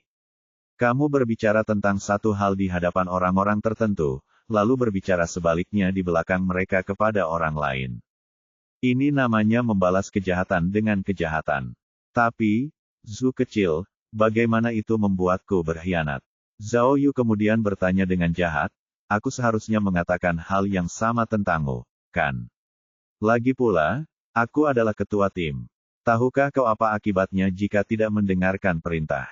Jika aku marah, segalanya tidak akan berakhir baik untukmu. Jika aku benar-benar terpancing, aku akan mengirimmu ke Wu Fangfang, yang akan meneteskan lilin panas padamu dan mencambukmu. Ketua tim, dari apa yang kulihat, kau merasa bersalah. Tatapan mata Cui Lizu bagaikan bilah pisau tajam, menusuk jantung Zhao Yu. Gadis ini sungguh mengagumkan. Zhao Yu memujinya dalam benaknya. Aku tidak pernah menyangka bahwa Cui Lizu, yang masih sangat muda, akan mampu memahami maksudku. Aku tidak kekurangan kecerdasan, kata Cui Lizu. Katakan saja tujuanmu yang sebenarnya, atau kau tidak lebih baik dariku. Tujuanku yang sebenarnya adalah memanfaatkanmu, lalu membunuhmu. Setelah itu, aku akan membuatmu menjadi mayat wanita tanpa kepala. Zhao Yu berkata dengan tidak sabar. Aku katakan padamu, saat kita tiba di stasiun nanti, kau harus bergegas dan membeli tiket pulang. Kalau tidak, jangan salahkan aku karena tidak menunjukkan belas kasihan padamu. Aku peringatkan kau, jangan menguji kesabaranku. Baiklah, Ketua tim, kalau begitu aku akan memberimu hadiah. Cui Lizu melemparkan sebuah jam tangan kepada Zhao Yu dan berkata, jam tangan ini milik lelaki tua yang duduk tepat di belakangmu. Jika kau tidak mengizinkanku mengikutimu, aku akan berteriak sekarang, mengatakan bahwa kau mencuri jam tangannya. Zhao Yu terhibur oleh Cui Lizu dan segera memasang jam tangan di pergelangan tangannya. Dia terkekeh dan berkata, aku akan menghitung sampai 3. Dan jika kamu tidak berteriak, maka aku akan berteriak. Mari kita lihat siapa yang lebih keras, oke. 1, 2. Ketua tim, ini salahku. Berhenti. Cui Lizu akhirnya menyadari bahwa Zhao Yu lebih tidak tahu malu daripada dirinya, jadi dia segera memohon belas kasihan, ketua tim yang hebat, aku mohon padamu. Bawalah aku mungkin bisa membantu. Ditambah lagi, kau tahu mengapa aku harus mengikutimu. Ini rumahku, dan aku benar-benar ingin tahu dari mana aku berasal, dan apakah aku masih punya seseorang di dunia ini. Ketua tim, bawalah aku. Aku bersumpah aku tidak akan membuatmu kesulitan. Itu lebih seperti itu. Di masa depan, perhatikan sikapmu, mengerti. Zhao Yu tersenyum senang. Ia kemudian bersandar di kursinya dan memejamkan mata. Namun, ia berpikir dalam hatinya. Karena Cui Lizu yang pintar sekarang mengikutiku, aku harus membuat penyesuaian yang sesuai dengan rencanaku. Bab 629. Meskipun kota Bailing bukan kota provinsi, kota itu juga memiliki rel kereta api berkecepatan tinggi yang terhubung dengannya. Ini adalah pemberhentian pertama Zhao Yu, karena ia datang ke sini untuk mencari tahu lebih banyak tentang asal-usul Cui Lizu. Namun, saat ia tiba bersama Cui Lizu, waktu sudah menunjukkan pukul 2 pagi. Jadi, mereka tentu saja harus mencari hotel untuk beristirahat sebentar. Mereka menemukan sebuah hotel di dekat sana, tetapi saat mereka check-in di meja resepsionis, Cui Lizu mulai berdebat dengan Zhao Yu. Dia mencoba meyakinkannya untuk hanya mendapatkan satu kamar untuk mereka berdua. Cui Lizu mengatakan bahwa alasannya berdebat adalah untuk menghemat uang, dan juga karena dia tidak membawa dokumen identitas apapun, jadi dia tidak bisa mendapatkan kamar sendiri. Oleh karena itu, dia memutuskan bahwa mereka harus mendapatkan satu kamar, dengan satu tempat tidur. Tiba-tiba, Zhao Yu teringat kembali masa lalunya, karena ia merasa adegan ini familiar. Ia ingat, saat ia menyelidiki kasus Miao Ying di Lingyun, ia telah mencoba berbagai cara untuk tidur sekamar dengan dewinya. Sayangnya, rencananya gagal pada akhirnya. Sekarang, ada gadis cantik dengan wajah polos dan dada besar yang menyambutnya untuk berbagi ranjang dengannya. Namun, menurut pendapat Cui Lizu, Zhao Yu sama sekali tidak memiliki hormon dan naluri laki-laki. Lagi pula, dia sekarang bersikeras agar mereka mendapatkan 2 kamar, satu untuk masing-masing dari mereka. Tentu saja Zhao Yu punya alasan untuk keputusan ini, yang tidak ada hubungannya dengan hormon prianya. Bagaimanapun, dia adalah pemimpin tim dari kelompok investigasi khusus pusat. Oleh karena itu, dia punya reputasi yang harus dijunjung tinggi. Akan tetapi, meskipun Zhao Yu akhirnya mendapatkan kamar terpisah untuk mereka berdua, dia meremehkan sifat keras kepala Cui Lizu. Ketika dia naik ke tempat tidurnya setelah mandi, dia menyadari bahwa Cui Lizu sudah ada di tempat tidurnya. Apa-apaan ini? Melihat seorang gadis yang sedang berbaring di tempat tidurnya, jantung Zhao Yu berdebar kencang. Namun, akal sehatnya menang, mencegahnya melompat ke atas gadis itu. Ketua tim, kalau aku bilang padamu bahwa aku pernah bercerita pada diriku sendiri tentang hantu dan membuatku takut, jadi sekarang aku tidak berani tidur sendirian, apa kau akan percaya padaku? Cui Lizu sedang berbaring di tempat tidurnya, berbicara padanya, sambil menyembunyikan kepalanya di bawah bantal. Mendengar alasan lemahnya, Zhao Yu mendesah tak berdaya dan meletakkan tangannya di betis Cui Lizu yang mulus. Dia kemudian berkata dengan tulus, "Zu kecil, yang kamu butuhkan sekarang adalah kenyamanan, tetapi bukan kenyamanan seperti ini. Apakah kamu mengerti?" Dia terus berbicara kepadanya dengan nada membujuk, "Dulu, aku juga pernah mengalami perasaan yang sama. Namun, simpul hatimu hanya bisa dilepaskan olehmu. Kaulah satu-satunya orang yang bisa menolongmu sekarang. Ditambah lagi, aku pria yang berprinsip, jadi." Zhao Yu menatap paha Cui Lizu dan berkata dengan serius, "Jadi, lepaskan semua pakaianmu sekarang, dan aku akan turun untuk mengambil lilin dan krim kocok." Tepat saat itu, Cui Lizu berdiri dan membawa bantal itu sambil menundukkan kepalanya dan berkata, "Pemimpin tim, kamu benar-benar psikopat." Kemudian, dia melemparkan bantal ke kepala Zhao Yu dan berbalik untuk pergi. "Tunggu sebentar." Zhao Yu melambaikan tangan padanya dan menggertakkan giginya. "Kau boleh pergi, tapi serahkan semua barang itu padaku. Lagi pula, Zeng Ke mungkin ingin memberitahuku lebih banyak informasi nanti." Baiklah. Cui Lizu lalu melemparkan ponsel, jam tangan, dan dompet ke arah Zhao Yu. "Pencuri tidak akan pergi dengan tangan kosong, kan? Wah, aku peringatkan padamu, ini yang terakhir kalinya. Mengerti? Kalau kau mencuri dariku untuk kedua kalinya." Zhao Yu belum menyelesaikan kalimatnya, ketika Cui Lizu menutup pintu di belakangnya. Gadis itu benar-benar mencoba membuatku lelah. Zhao Yu berlari ke pintu dan menguncinya, keringat membasahi dahinya. Sebenarnya, Zhao Yu tahu bahwa Cui Lizu telah menyerahkan dirinya kepadanya karena dia sangat menyukainya. Jadi, jika dia memintanya untuk tinggal, malam itu akan sangat berbeda bagi mereka. Namun, Zhao Yu tetap saja merasa kasihan pada Cui Lizu saat ini. Gadis itu tampak tegar, tetapi sebenarnya dia hampir putus asa. Zhao Yu tahu bahwa kenyamanan yang benar-benar dibutuhkannya tidak akan ditemukan di tempat tidur. Jadi, jika dia benar-benar ingin membantunya, dia harus mengungkap kebenarannya untuknya. Saat matahari terbit di hari kedua, Zhao Yu dan Cui Lizu sarapan di hotel, lalu memulai penyelidikan mereka lebih awal. Malam sebelumnya, Zeng Ke telah bekerja sepanjang malam dan menyelidiki keluarga Cui Lizu secara menyeluruh. Dia menemukan bahwa semua anggota keluarga dekat Cui Lizu telah meninggal. Ini karena keluarga Cui hanya memiliki anak laki-laki selama beberapa generasi berturut-turut, jadi ibu Cui Lizu telah menjadi satu-satunya anak perempuan selama beberapa waktu. Oleh karena itu, beberapa pria tetap tidak menikah dan garis keturunan keluarga pun punah, beserta namanya. Setelah penyelidikan lebih lanjut, Zeng Ke hanya bisa menemukan beberapa kerabat jauh. Namun, bahkan beberapa orang ini tidak saling berhubungan, jadi mereka semua seperti orang asing. Oleh karena itu, tidak ada gunanya mengunjungi mereka. Mengingat temuan tersebut, Zhao Yu mengalihkan perhatiannya kepada orang-orang yang pernah terlibat dengan keluarga Cui. Di antara target yang terbatas, seseorang bernama Ma Wenliang, yang merupakan bawahan Cui Fangyu, muncul. Rupanya, Ma Wenliang bekerja sebagai manajer umum di perusahaan tersebut, dan setelah Cui Fangyu dijebloskan ke balik jeruji besi, ia juga dijatuhi hukuman 5 tahun penjara. Oleh karena itu, karena dia adalah orang yang memiliki hubungan dekat dengan Cui Fangyu, dia pasti tahu sesuatu. Selama mereka menemukannya, mereka mungkin bisa menjelaskan beberapa detail situasi saat itu. Oleh karena itu, Zhao Yu dan Cui Lizu mulai mencarinya.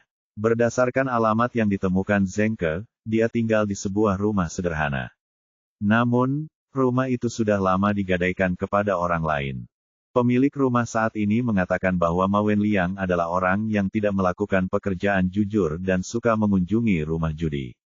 5 tahun yang lalu, ia terpaksa menggadaikan rumah, dan tidak ada seorang pun yang melihatnya sejak saat itu. Pemilik rumah bahkan tidak tahu apakah ia masih hidup. Zhao Yu juga bertanya kepada pemilik rumah tentang keluarga Cui, tetapi pemilik rumah tidak tahu apa-apa tentang itu. Karena merasa tidak berdaya, Zhao Yu meninggalkan nomor teleponnya dan menyuruhnya meneleponnya jika mendengar kabar tentang keberadaan Ma Wenliang. Dia juga meyakinkannya bahwa dia akan diberi hadiah besar. Awalnya memang tidak mulus, tetapi tidak memengaruhi kepercayaan diri Zhao Yu. Ia mengajak Cui Lizu mengunjungi rumah lamanya dan beberapa tempat yang pernah ditinggali Cui Fangyu. Sayangnya, semua tempat itu sudah rusak parah atau sudah dipindahkan. Karena itu, meskipun mereka sudah lama bertanya-tanya, mereka tetap tidak menemukan seorang pun yang tahu apapun. Waktu berlalu dengan cepat. Tak lama kemudian, sudah waktunya makan siang. Zhao Yu menemukan restoran cepat saji dan berbagi makan siang sederhana dengan Cui Lizu. Cui Lizu jelas tidak berselera setelah mengetahui asal-usulnya. Saat makan, dia tampak gelisah. Ketua tim, 7 hari ini tampaknya berlalu begitu cepat, tetapi... Cui Lizu berkata dengan cemas, kami masih belum menemukan apapun. Ditambah lagi, apa yang sedang kami selidiki tidak ada hubungannya dengan kasus pencurian permata. Bahkan jika Anda mengetahui asal-usul saya, apa yang dapat Anda lakukan terhadap mereka? Zhao Yu menikmati makan siangnya, menolak untuk menjadi Cui Lizu yang selalu khawatir. Dia kemudian menjawab dengan santai, lupakan staf lainnya. Anda hanyalah seorang penjahat yang kami tangkap. Ketika batas waktu tiba, hal terburuk yang bisa terjadi adalah kami akan diberhentikan dan dikirim kembali ke kantor cabang asal kami. Jadi, Anda tidak perlu khawatir. Bagaimana bisa kau bicara sembrono itu? Cui Lizu menggertakkan giginya dan berkata, jika kau memecahkan kasus ini, hukumanku bisa dikurangi. Sebaliknya, jika kau tidak berhasil, masa mudaku akan dihabiskan di penjara. Kemudian, mata Cui Lizu tiba-tiba berbinar gembira, karena ia baru saja mendapat sebuah ide. Biarkan aku menghubungi gangster setempat dan menyebarkan pengumuman hadiah rahasia untuk kita. Apakah kamu akan membayarnya? Zhao Yu memutar matanya ke arahnya. Uang mudah didapat bagiku. Beri aku waktu, dan aku akan mengurusnya. Cui Lizu menepuk dadanya. Ketua tim, aku punya firasat bahwa ayah kandungku mungkin ada di tempat kejadian saat itu. Lihat, Ma Wenliang yang kita ketahui itu, dia suka berjudi dan suka main perempuan. Dia menjalani kehidupan yang sangat buruk, jadi bagaimana dia bisa diberi posisi manajer perusahaan? Zhao Yu berkata terus terang, ayahmu dan Ma Wenliang ditangkap karena penyelundupan. Apakah menurutmu mereka tidak bersalah? Kamu tidak membaca informasinya, kan? Kamu tidak tahu apa sebenarnya kebenaran yang mendasarinya. Cui Lizu menghela napas, tetapi masih yakin dengan instingnya. Dia berkata, baiklah, tetapi kita harus menemukan gangster yang dulu terlibat dengan ayahku. Dengan begitu, kita akan menemukan lebih banyak petunjuk. Kepalamu ada di atas awan. Zhao Yu mengernyitkan alisnya dan berkata, aku peringatkan padamu, aku seorang polisi. Jika kau berani kembali ke kebiasaan lamamu mencuri dan menipu, jangan salahkan aku jika kau harus menghadapi konsekuensinya. Lalu, apa yang harus kita lakukan? Cui Lizu panik, kita tidak bisa hanya menunggu di sini, kan? Zhao Yu meneguk tehnya dan berkata dengan tenang, mungkin, aku punya sesuatu yang bisa membantu. Oh, apa? Tanya Cui Lizu cepat. Zhao Yu tersenyum dan berkata dengan tulus, Zhu kecil, apakah kamu menyadari bahwa kita sudah berada dalam situasi ini terlalu lama, jadi kita selalu memikirkan skenario terburuk dan sisi buruk dari segala hal terlebih dahulu. Namun, kita tidak pernah menyadari bahwa ada jalan yang disinai matahari tepat di depan kita. Bab 630. Saat itu pukul 2 siang di kantor polisi Bailing, ketika Zhao Yu membawa Cui Lizu ke ruang kapten detektif polisi. Nama belakang kapten itu adalah Sun, dan dia berusia 59 tahun. 19 tahun yang lalu, dialah yang menangkap Cui Fangyu. Saat Zhao Yu dan Cui Lizu memasuki kantornya, Kapten Sun segera menuangkan secangkir teh untuk mereka dan berkata, "Ah, kalian datang tepat waktu. Jika kalian datang seminggu lebih lambat, saya pasti sudah pensiun. Saya dengar kalian menangani kasus yang melibatkan saya 20 tahun lalu." Kemudian, Kapten Sun memberikan sebatang rokok kepada Zhao Yu, tetapi Zhao Yu menolaknya dengan sopan. "Cui Fangyu, benar, aku samar-samar mengingat orang ini." Kapten Sun duduk dan mulai mengingat masa lalu yang jauh. "Aku ingat, tidak lama setelah pengadilan memutuskan hukumannya, dia meninggal karena infak miokat. Sebenarnya, ada banyak detail lain yang tidak dapat kuingat. Namun, aku ingat bahwa Cui Fangyu seusia denganku." Kapten Sun melihat bahwa mereka berdua mendengarkan dengan serius, jadi dia terus berbicara. "Dan, saya ingat bahwa dia menjalankan sebuah perusahaan. Mereka tidak kaya, tetapi perusahaan mereka jelas terlibat dalam beberapa transaksi ilegal. Perusahaan itu hanyalah kedok. Selain penyelundupan, mereka juga terlibat dalam pencucian uang, penjualan kembali peninggalan budaya, dan banyak kejahatan lainnya. Mengenai para penjahat itu, apakah kamu masih mengenal salah satu dari mereka sekarang?" Zhao Yu bertanya. "Lebih spesifiknya, bagaimana aku bisa menemukan seseorang yang lebih mengenal Cui Fangyu?" "Sayangnya, saya tidak mengenal siapapun lagi. Segera setelah penggerebekan itu, kelompok-kelompok ilegal itu bubar dan semua orang melarikan diri." Kapten Sun menggelengkan kepalanya. Dia kemudian bertanya dengan rasa ingin tahu, "Tuan, saya heran, mengapa Anda tertarik dengan semua ini? Lagi pula, dia sudah meninggal bertahun-tahun yang lalu." Oh, tiba-tiba dia teringat sesuatu yang lain.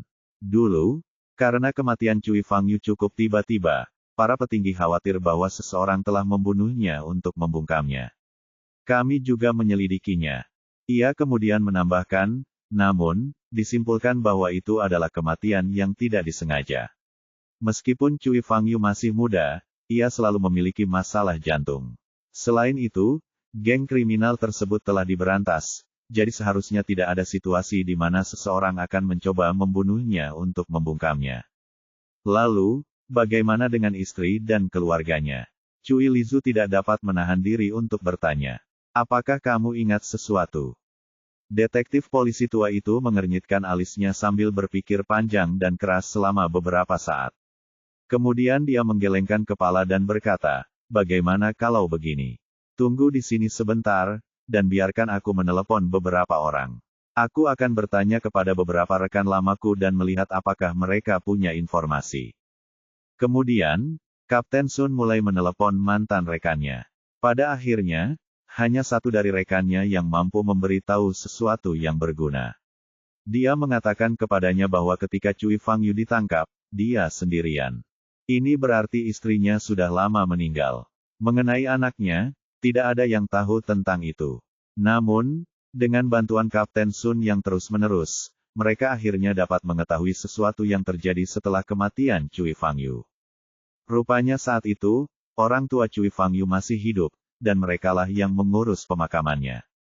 Selain itu, mengenai laporan orang hilang Cui Jinghao, laporan itu dibuat oleh kedua kakek neneknya yang sudah tua.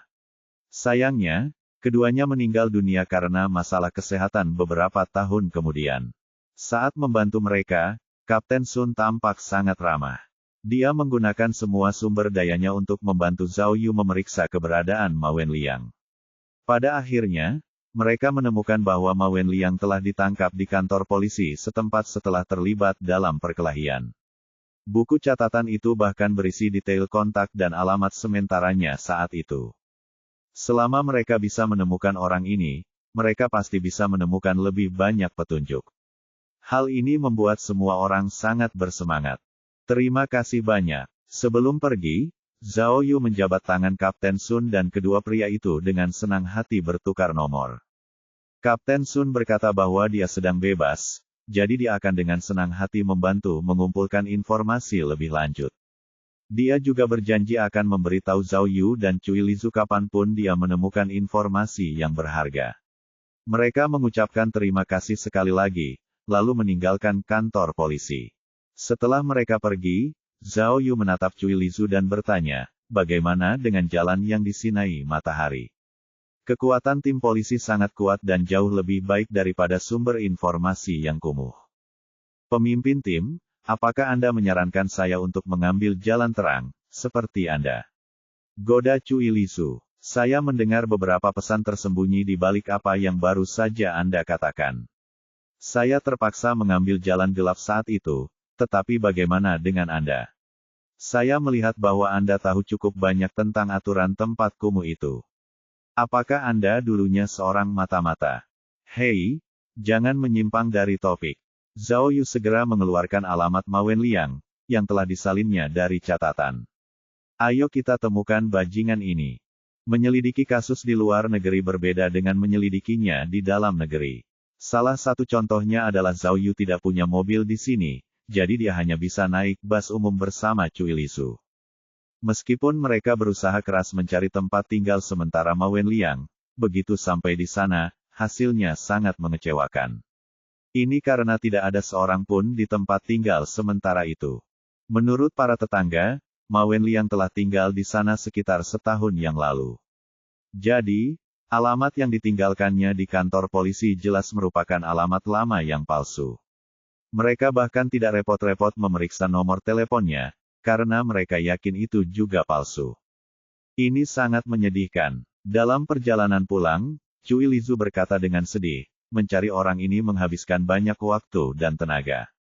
Saya pikir akan terlalu sulit bagi kita untuk menyelesaikan tugas ini dalam waktu yang ditentukan. Gadis bodoh, Zhao Yu menepuk bahu Cui Lisu. Penyelidikan tidak semudah perampokan. Ini adalah pekerjaan yang membutuhkan kesabaran dan tekad. Ayo kita cari kantor polisi setempat yang menahannya dan lihat apakah ada hadiah yang ditawarkan. Menurut pengalamanku, semakin sulit menemukan saksi, semakin berharga dia. Ketua tim. Tepat saat itu, Cui Lizu menepis tangan Zhao Yu yang tidak pada tempatnya. Dia kemudian mengerutkan alisnya dan berkata, saya merasa jalan yang cerah seperti yang Anda impikan tidak sepenuhnya realistis. Mengapa kita tidak berpisah dan mencoba pendekatan kita sendiri? Ma Wenliang adalah seorang penjudi dan tukang selingkuh, jadi saya akan pergi ke kasino dan tempat hiburan terdekat yang dekat dengan tempat dia ditangkap. Ini. Zhao Yu mengernyitkan alisnya, jelas khawatir karena dia memikirkan lamarannya. Tapi, kamu seorang gadis. Bukankah tidak pantas bagimu untuk pergi ke tempat-tempat seperti itu? Mengapa kita tidak bertukar? Tidak apa-apa. Cui Lizu tersenyum. Saya bukan pemula. Jika saya tidak bisa menghadapi situasi seperti ini, lebih baik saya tidak bergabung dengan tim investigasi khusus. Ditambah lagi, Anda memiliki dokumen resmi. Jadi lebih baik Anda pergi ke kantor polisi setempat, Pak Polisi. Kalau begitu, setidaknya izinkan aku membelikanmu ponsel, karena kita harus selalu berhubungan. Kata Zhao Yu sambil merogoh sakunya untuk mengambil sejumlah uang. Tidak apa-apa. Cui Lizu mengeluarkan ponsel putih dari sakunya dan berkata, aku akan menghubungimu jika ada yang perlu dilaporkan. Apa-apaan ini? Zhu kecil, kau tidak bisa melakukan itu. Sebelum Zhao Yu sempat menceramahinya, dia sudah menghilang. Fiuh. Zhao Yu menghela napas, ia harus mengakui bahwa ia diam-diam senang bahwa si pintar itu akhirnya pergi. Bagaimanapun, jauh lebih mudah ketika ia bisa melakukan hal-halnya sendiri. Zhao Yu tersenyum licik dan memanggil taksi. Kemudian, dia mengeluarkan ponselnya untuk menghubungi ahli pencarian orang yang paling dipercaya di cabang Rongyang, Zhang Jingfeng. Hai, Zhang. Zhao Yu menyapa rekannya. Ia lalu merendahkan suaranya dan bertanya, tentang hal yang kusuruh kau selidiki, bagaimana hasilnya? Sudahkah kau menemukan lokasinya? Ya, Zhang Jingfeng menjawab dengan gembira. Saya akan mengirimkan lokasinya sekarang. Namun, saat Anda tiba di tempat tujuan, Anda harus mencarinya dengan saksama, karena saya hanya menemukan alamat makam leluhur keluarga Cui. Tetapi saya tidak dapat menjamin bahwa batu nisan yang Anda cari ada di sana.